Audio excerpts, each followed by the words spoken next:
Brand new game mode, training grounds, no longer farming in Dark Zone. Let's talk about it, guys.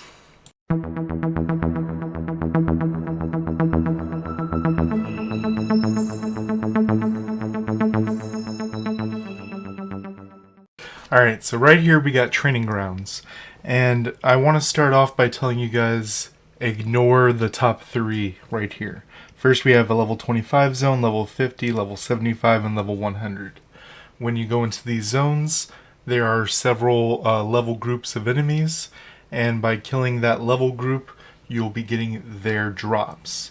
Now, the reason why I say ignore the first 3 is if we look at the rewards on the right, the first one we get only 1-star drops. The second one, we get 2-star drops, but we also start getting the potential stuff. Then at the 75, if we click here, we can see everything that we get, which we get the potential, we get everything that we were already getting, but now we get 3-star stuff and battle badges in those level ranges. Now, the last one we get a whole lot more. I'll get into that in a second, but I say ignore those first 3 because in your first week of the game, you can easily hit level 100. If you want to know how, I have other videos. Check my catalog and see how you can get to level 100 pretty quickly. Level 110 is now the max, but you only need level 100 to enter this zone. And you can get into it on your first week. Even if you're a little under the recommended power right here, it is a team zone. You can go in with other people. As long as you hit the enemy, you still get full experience for that kill. So if you have a superpowered ally, he can go in there with you and let you tap stuff. One awesome way to do that is because you're already super weak, take all of your abilities off your skill bar and just use basic attacks while the superpowered guy kills the mobs for you. This only works if you have alliance mates willing to help you out, but these are options to you. This is something that free-to-play players are really going to want to do. Work with your allies. So you get 3 hours worth of time a week to go into training grounds. So you want to make it count, right? So the first 3 don't really matter. Now when we get into this 4th one, we get all the same stuff, but then we also get 4-star, as well as bigger squad rank books. These right here are the battle badges, which are actually really nice because now you can convert these badges into Dormammu badges, which is something to keep track of. You get a good amount of gold, convergium, things like that. These Omega Flight badges, Omega Flight medals, is actually something I've been asking for a while. And what that is when you initially play through the storyline, you'll see the collectible things to pick up off the ground, right? And you put those in the convergium box, and then you crunch them and you get pulls, right? These Omega Flight medals go into the convergence box in place of that, giving the same percentage-wise as those collectibles did, which is really awesome in my opinion. From these drops, you'll mostly get a lot of 1s and 2s. It'll be very uncommon for you to get a 3 or 4. It exists, so you may get a couple, be happy when you get them. But with the tons and tons of 1s and 2s you get, you have 2 options. You can either convert them all up and use them, which a lot of the free-to-play and cheap-to-play players should be doing. But if you're a moderate or higher spender, you can actually throw all the 1s and 2s into the convergence box and just pull, and you're trying to finish off your potential. You're trying to get your specialization stuff. You're trying to get, what are they called, companion shards. The whole thing with companions, get them started up. And every single thing that drops from here helps you. Either helps you directly or indirectly because of the convergence box. Now, you're all going to ask, so what do I do here? So like I said, you get the 3 hours. When you run out of time, you can see it says remaining active time and doesn't have a number. I've used all my time. I'll go over some numbers with you guys. Charge activity time asks you to use tickets, activity time tickets. They changed the daily login reward for 60 minutes. At the 60-minute mark, you'll get a ticket. There's also an offer in the shop right now that gives you a ticket per day. So that is, as you see, 20 minutes a day extra. Meaning you got your 3 hours, you got the one, we're going to assume the one per day for the free-to-play guys. And that's going to be 4 hours and 10 minutes. And then if you're getting the 2, you're getting 5 hours and 20 minutes. What's really unfortunate is they announced you can charge up to 9 hours, but you can only get the 5 hours and 20 minutes, or I believe there was a bonus when you bought the offer, and you can get close to 6 hours.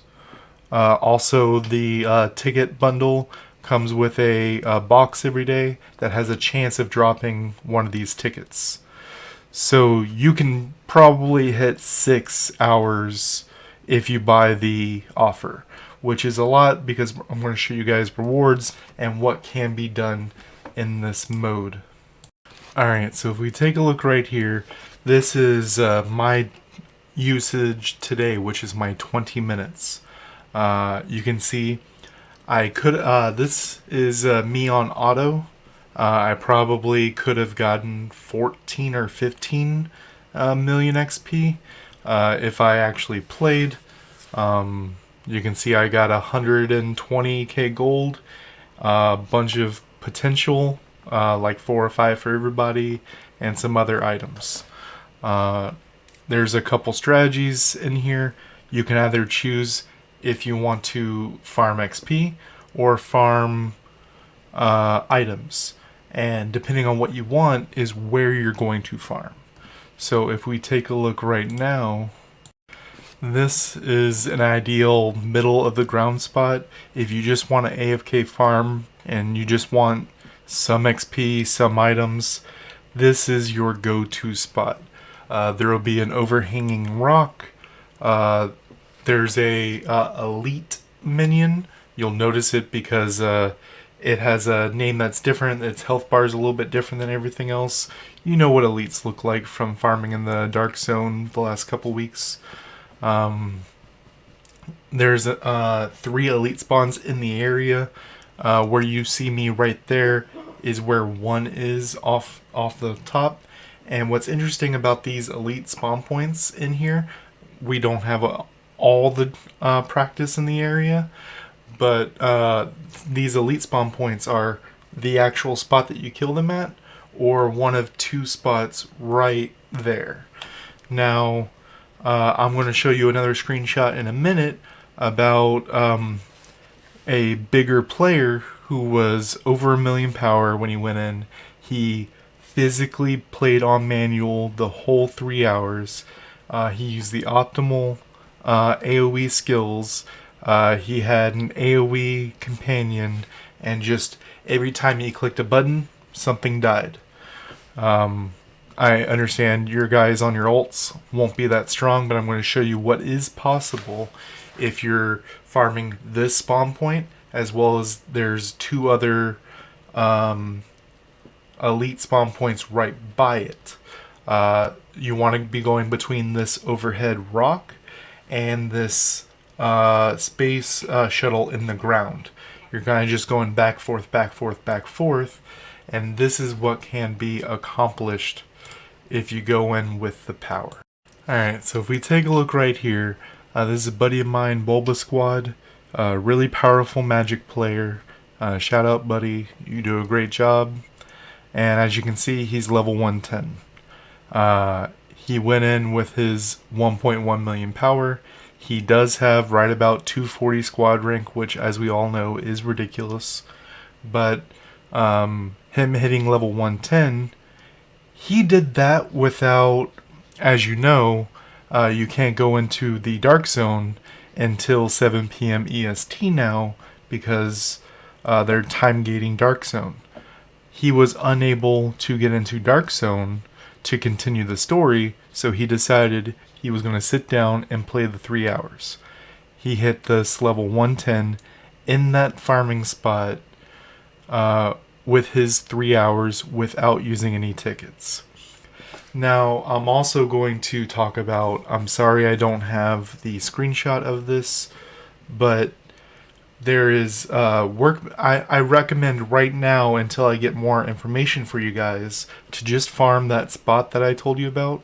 A big thing that you need to take into consideration, I don't know, I think of it as something that should be known, but just to reiterate, just like with other game modes, Training Grounds has 3 channels. With the merge, you may have noticed there being more than 3 channels in some spots, and that's because as the channels get congested, the game adds channels. So if at any point the 3 channels get congested, a 4th and a 5th get added, and so forth and so forth. So you will always be able to get into a low populated channel to do your Training Grounds whenever you want to, which is a huge bonus. I recommend farming in that spot that I mentioned. If you have a buddy, you're both like right at that power range, 500 to 700k, go in there together and hit the same, just make sure you're hitting the same target so you both get credit. Now, something that is being practiced on right now, and I'll let you guys know as soon as I find out, is it seems like what I said earlier, you can either farm XP or farm material. The spot that I just gave you is if you want to farm material. If you want to farm XP and you don't have 1.1 million power on the character, actually farming the level 100 mobs, if we go back to the map right here, then the green area where the red skull is, fighting those monsters over there is actually your best bet if you're just leveling an alt that you don't want to actually put resources into. Let's say you're doing Strange, Storm, what have you, characters that you yourself, I'm not saying people don't want to play those characters, I'm saying if you don't want to play those characters, then go ahead and farm in that green area to get their levels up.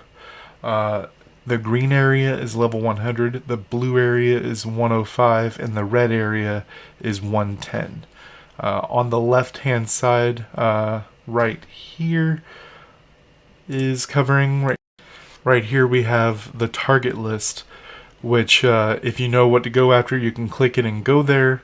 The target that is the elite, if you scroll all the way down to the bottom, hit it. It's something bounty hunter. It has a special name, something bounty hunter. Scroll all the way down to the bottom, hit go, and then your character will just farm it. But I recommend if you just hit there, it'll take you to where that teleporter spot is. I recommend going to this particular spot if you're trying to go in with your level 110s, your main, and farming materials.